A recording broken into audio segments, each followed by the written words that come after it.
As the world's population increased, people rejected God and became evil and corrupt. Only Noah and his family chose to walk with God and be made righteous. To judge the violence, God said there would be a global flood. Noah obeyed God's instructions in building an ark. All those who believed God and entered the ark lived, but those who refused rejected the only way to be saved.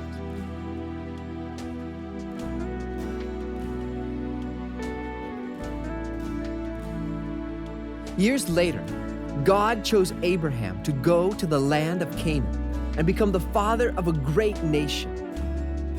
God said that all people would be blessed through him.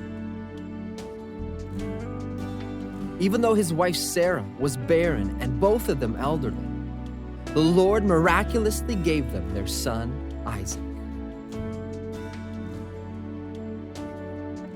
Years later, in a divine test, God provided a ram to die in Isaac's place, a dramatic illustration of the ultimate provision that would one day be given for the world.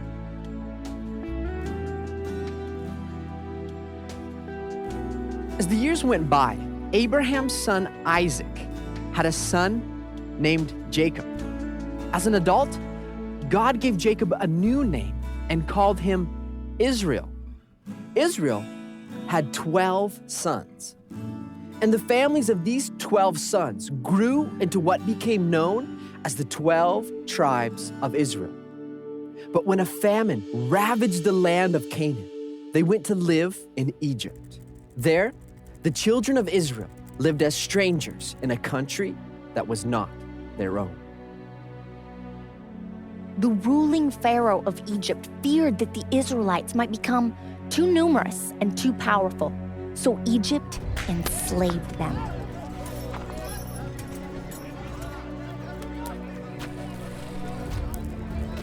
Exodus 1:14 says, "They made their lives bitter with hard labor in brick and mortar and with all kinds of work in the fields.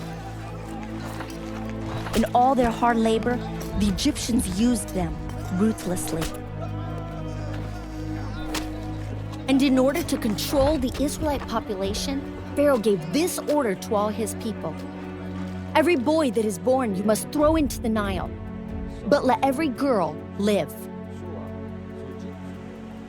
It was during this tumultuous point in history that a baby named Moses was born to an Israelite family.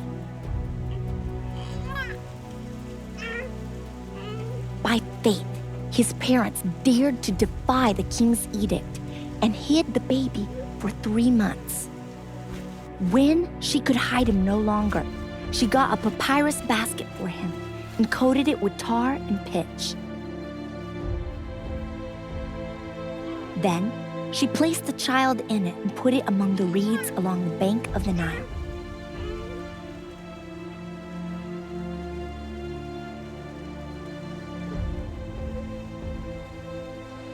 His sister stood at a distance to see what would happen to him.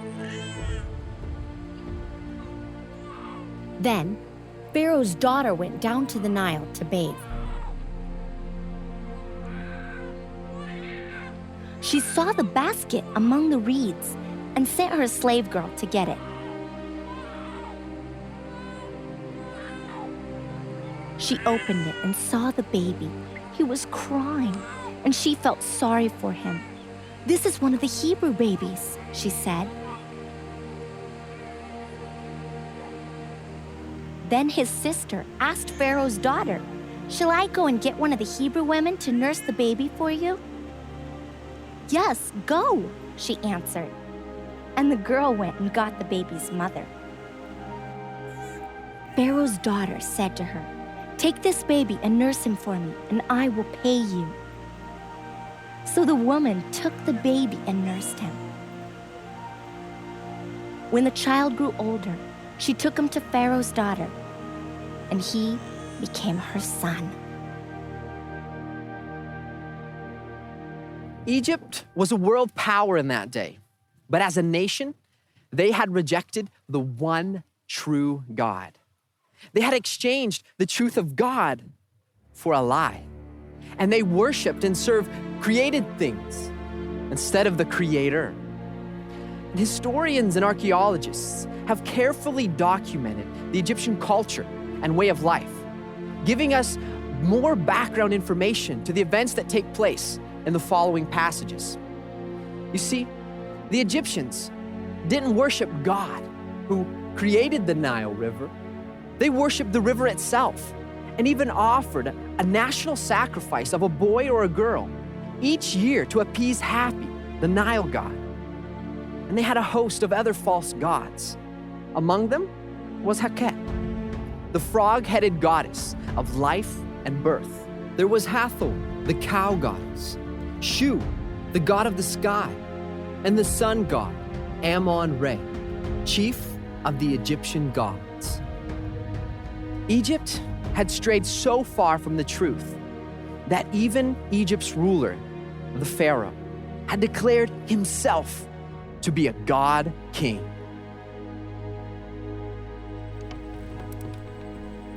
As Moses grew up in Pharaoh's palace, Acts 7:22 tells us that he was educated in all the wisdom of the Egyptians and was powerful in speech and action.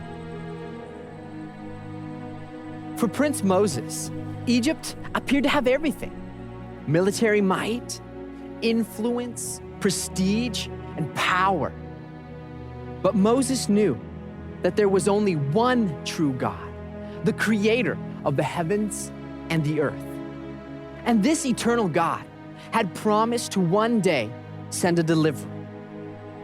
For Moses, following God and believing this promise was of greater worth than all the treasures that Egypt had to offer. So Moses made a decision. By faith, Moses, when he had grown up, refused to be known as the son of Pharaoh's daughter. He chose to be mistreated along with the people of God, rather than to enjoy the pleasures of sin for a short time. You and I also have a choice to make. And like Moses, following God may not be easy, but it will be of greater worth than all this world has to offer.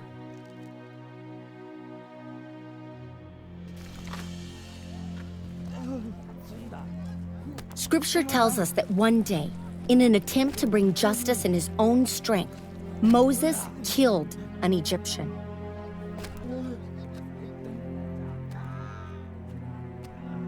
As a result, he had to flee the land of Egypt.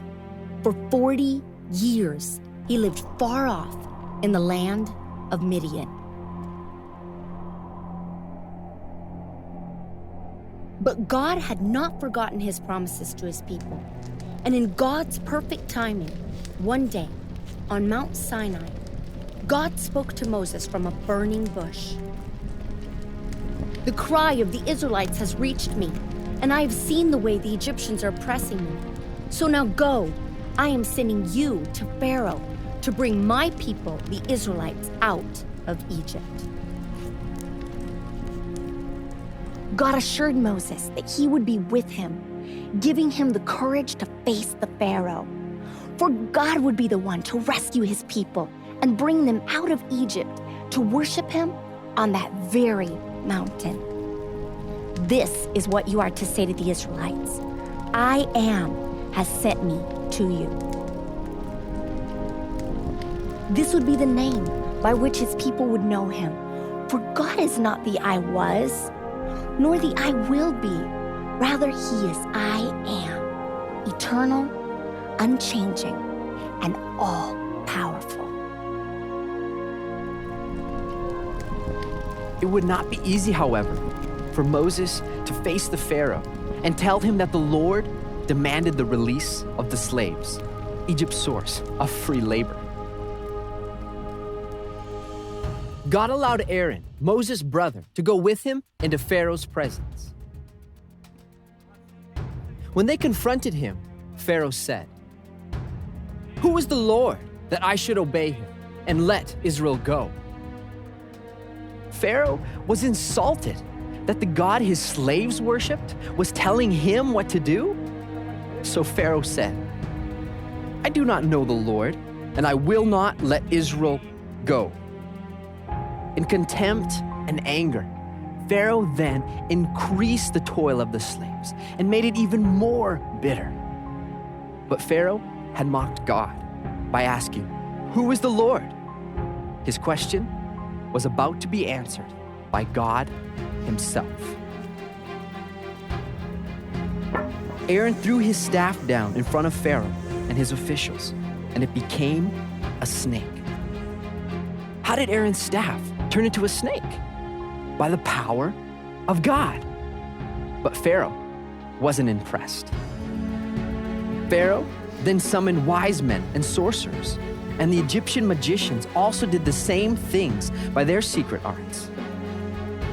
Each one threw down his staff, and it became a snake.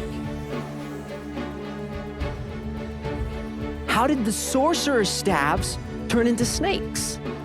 Well, according to the Bible, there are only two sources from which supernatural power is available: from God and from God's enemies, Satan and the demons. The sorcerers may or may not have known that they were relying on demonic powers to produce their snake. They may have even been proud of their powers. But remember, the Bible tells us that Satan is a liar and a deceiver. And although he is completely evil and wicked, he can appear harmless in his offer of solutions or power. Satan can even masquerade as an angel of light. However, his intentions are always to use people for his own evil purposes and destroy them in the process. That is why the Bible urges us to go to God alone and strictly prohibits calling upon any force or power other than God. According to Deuteronomy 18:10 and 11, God warns his people against anyone who practices divination or sorcery, interprets omens, engages in witchcraft, or casts spells, or who is a medium or spiritist, or who consults the dead. God says that these practices are detestable and urges us to put our confidence in his promises and trust in him alone. Let's see what God does in verse 12. But Aaron's staff swallowed up their staffs. There is no power greater than God's power, and God always has the victory. Yet Pharaoh's heart became hard, and he would not listen to them, just as the Lord had said. At that moment, God could have stretched out his hand with one plague and simply wiped Egypt off the face of the earth. But God had other plans. Chapters 7 through 12 describe a series of 10 plagues that God brought upon Egypt. Each one demonstrated the power of God. To the Israelites, God had said, I will free you from being slaves to them, and I will redeem you with an outstretched arm and with mighty acts of judgment. I will take you as my own people, and I will be your God. Then you will know that I am the Lord your God who brought you out from under the yoke of the Egyptians. God's heart, however, was not only for Israel. God wanted both the Israelites and the Egyptians to know that he was the one true God. Exodus 7:5 tells us, and the Egyptians will know that I am the Lord when I stretch out my hand against Egypt and bring the Israelites out of it. The Egyptians had put their trust in a multitude of false gods. And Numbers 33:4 explains to us that the Lord had brought judgment on their gods. He began by striking the Nile and changing its water into blood. Surely the Egyptians' unquestioning devotion to Happy the god of the Nile, began to waver. Later, when the Lord struck all the cattle of Egypt with a plague, Hathor, their cow goddess, proved to be completely helpless.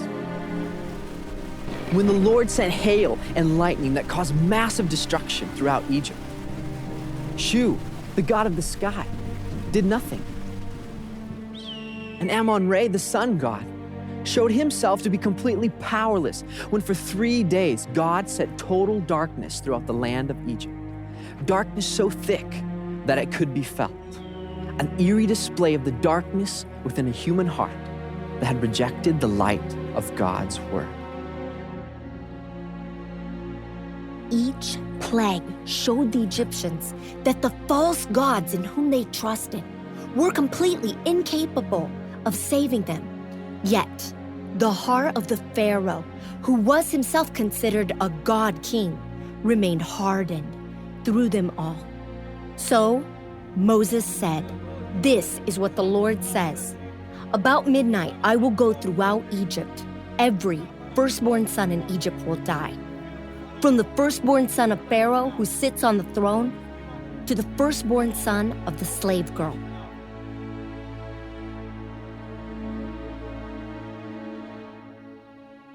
At midnight, the Lord would send the death angel to strike down the firstborn son of every household.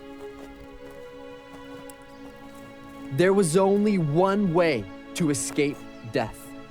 God said, "Each man is to take a lamb for his family, one for each household. The animals you choose must be year-old males without defect. Do not break any of the bones. Select the animals for your families and slaughter the Passover lamb.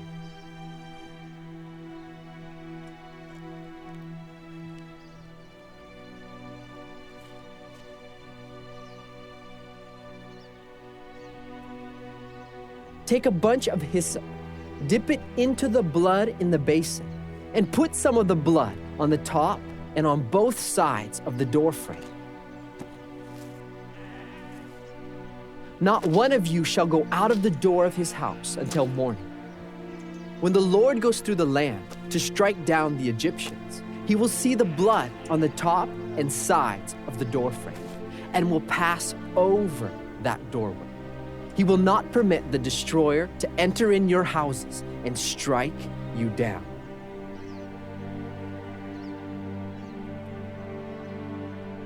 What if that day somebody heard God's message through Moses, but then did not put blood on their doorway?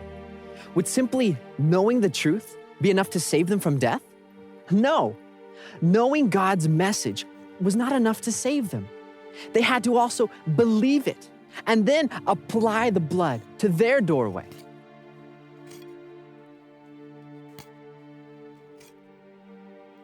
What if someone else decided that instead of putting blood on their doorway, they were going to put up a sign? And on that sign it would say, "We are good people. We are religious. We give to the poor. We are law-abiding citizens that seek to live at peace with everyone." Maybe you too have thought that God will accept you based on these same qualities in your life. But what would happen that night when the angel of death passed over that home? Would God be so impressed with that person's good deeds and spare them? No. Egyptian or Israelite, poor or rich, good or bad, none of those things mattered on that night. Before God, only one factor determined whether they lived or died. If a lamb, perfect and without blemish, had died in their place, God said, "When I see the blood, I will pass over you."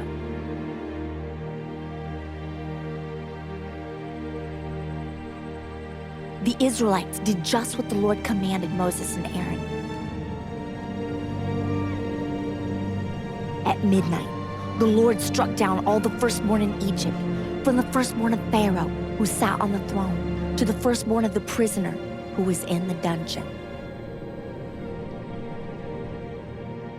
all of Egypt could see that Pharaoh was not a God king after all.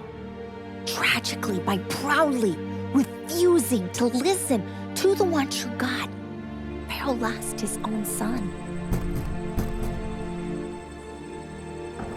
Verse 31 says, during the night, Pharaoh summoned Moses and Aaron and said, "Up, leave my people, you and the Israelites. Go, worship the Lord as you have requested."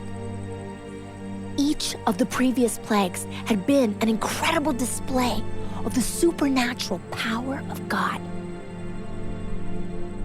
But it was during the 10th plague, in the silence of the night, that their freedom was gained.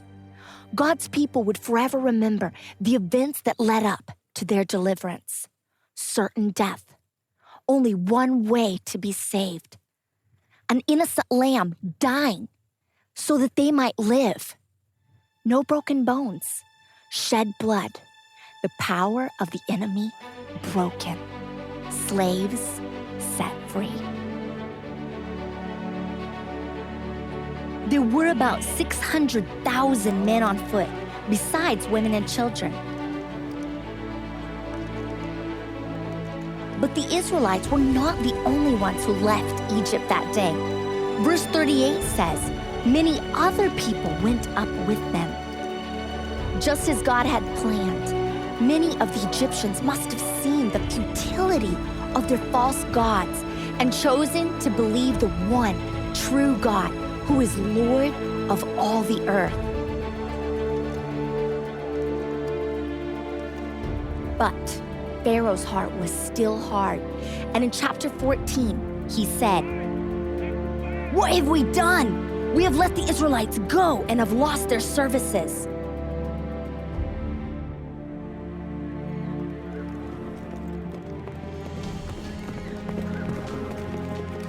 All Pharaoh's horses and chariots, horsemen and troops pursued the Israelites and overtook them as they camped by the sea. But this too was in the sovereign plan of God. And to the terror-stricken Israelites, Moses said, "Do not be afraid. Stand firm, and you will see the deliverance the Lord will bring you today. The Egyptians you see today, you will never see again. The Lord will fight for you. You need only to be still." Then Moses stretched out his hand over the sea, and all that night the Lord drove the sea back with a strong east wind and turned it into dry land. The waters were divided, and the Israelites went through the sea on dry ground, with a wall of water on their right and on their left.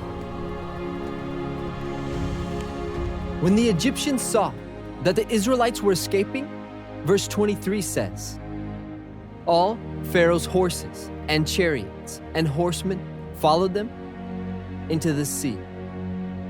But God didn't allow the Egyptians to even get close to the Israelites. He threw their horses into confusion and even caused the wheels of their chariots to fall off. And when all the Israelites had safely crossed, God told Moses to extend his hand out over the sea. And when he did, the waters flowed back and covered the chariots and horsemen, the entire army of Pharaoh that had followed the Israelites into the sea. Not one of them survived.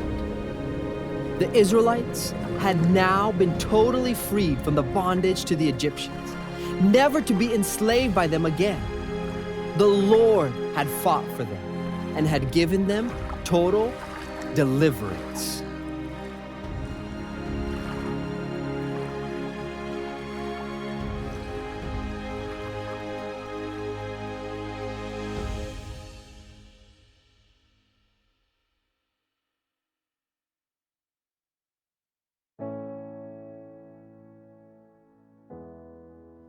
God miraculously preserved the life of a Hebrew baby named Moses.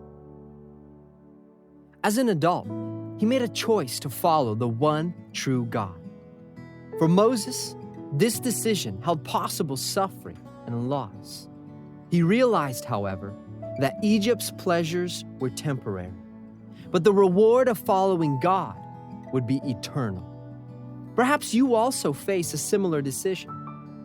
The choice to follow God will be just as worth it for you as it was for Moses.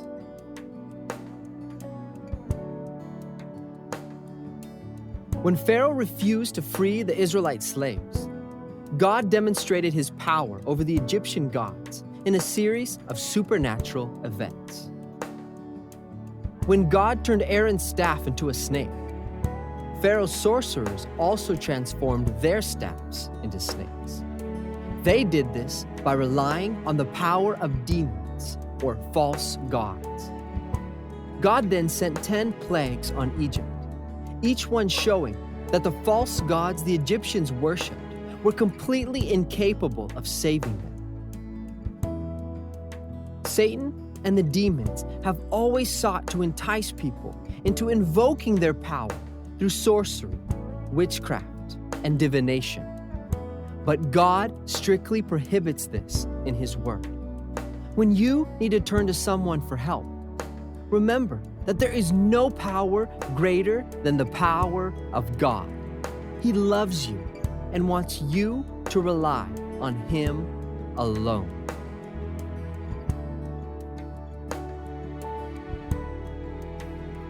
During the 10th plague, God sent the death angel to strike down the firstborn son of every household.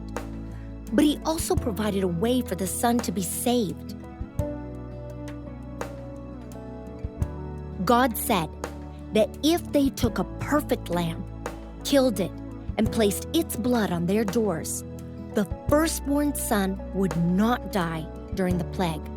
The lamb became a substitute for those who believed God and did as He instructed.